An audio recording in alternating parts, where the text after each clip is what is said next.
प्रार्थना ईश्वर सुनते हैं, इसमें कोई संदेह नहीं है। रिप्लाई भी करते हैं, कोई संदेह नहीं है। आप इस प्रकार से प्रार्थना करें।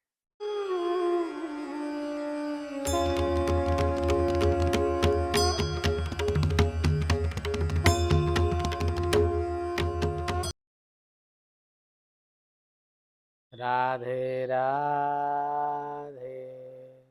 गुरु कृपा आशीर्वाद। प्रश्न है कि किसी भी प्रकार की परेशानी से निवृत्ति पाने के लिए हम भगवान के पास जाते हैं, या कोई काम धंधा शुरू करते हैं तो भगवान के पास जाते हैं, या कुछ मांगना चाहना इच्छा होती है तो हम भगवान के पास जाते हैं, प्रार्थना करते हैं। प्रार्थना तो हम कर देते हैं, लेकिन हमें ये कैसे पता चले कि भगवान ने मेरी प्रार्थना सुन ली, स्वीकार कर ली, या हमें भगवान ने प्रार्थना का फल दे दिया, कार्य सिद्धि हो गया। ये बहुत अच्छी बात है कि आपको जानना चाहिए, क्योंकि आप किसी दुकान पे जाते हैं, कोई सामान खरीदते हैं। जब सामान खरीदते हैं तो सामान हाथ में लेते हैं और घर में आते हैं, लेकिन यहाँ पे आपको ये जानना पड़ेगा कि आपने सामान खरीदा, उसके बदले में आपने धन दिया, तो आपको सामान मिलेगा। अब परमात्मा से आपने एक तरह का प्रार्थना किया है कि हे प्रभु, हमारे इस कार्य को सिद्ध कर दीजिए। आप जब प्रार्थना कर रहे थे तब भगवान वहां थे या नहीं? सबसे पहले आपको ये जानना पड़ेगा।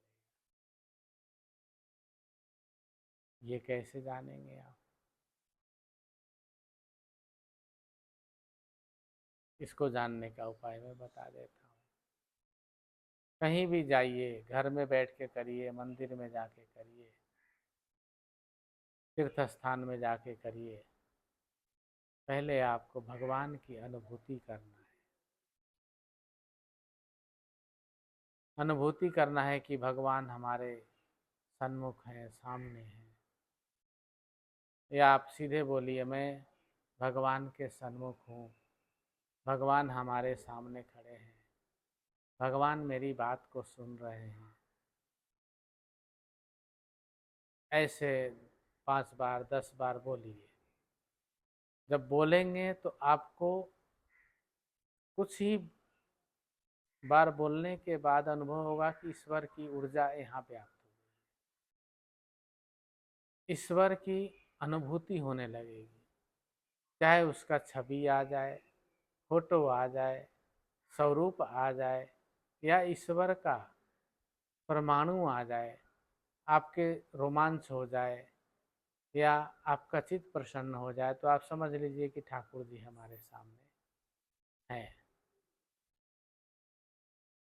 तो उसकी व्यापकता, उसकी उपलब्धि, उसकी प्राकट्य हो गया वहाँ पे।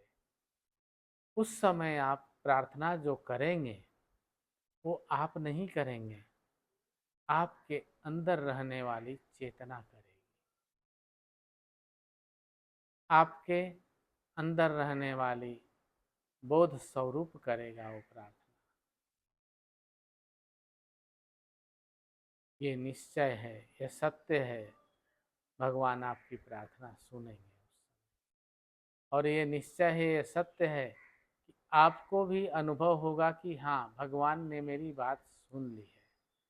और ये भी अनुभव होगा कि भगवान हम पे कृपा कर रहे हैं, किए हैं या करेंगे। इस प्रकार से ईश्वर से प्रार्थना किया हुआ कभी व्यर्थ नहीं जाता। प्रार्थना का स्वरूप होना चाहिए, प्रार्थना का पूरा विवरण होना चाहिए, कैसे करना है हमें प्रार्थना। छोटी छोटी बातें हम लोग सीखते हैं।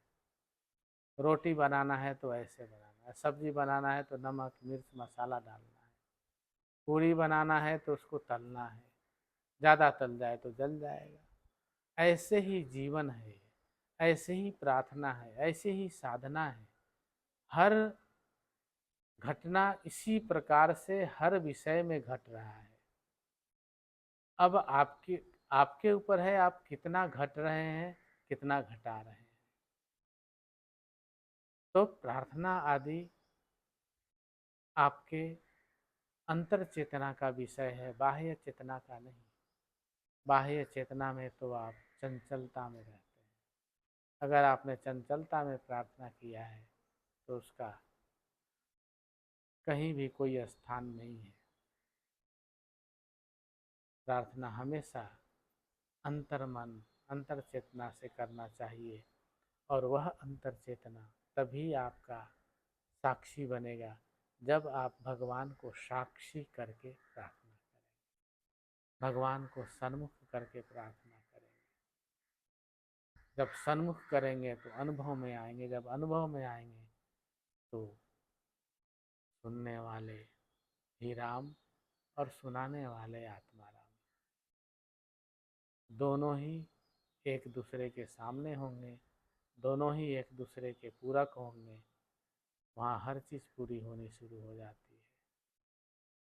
प्रार्थना का ये स्वरूप अपनाइए।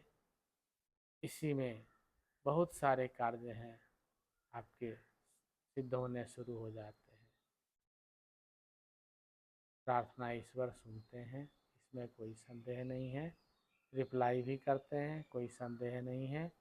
आप इस प्रकार से प्रार्थना करें। गुरु कृपा आशीर्वाद।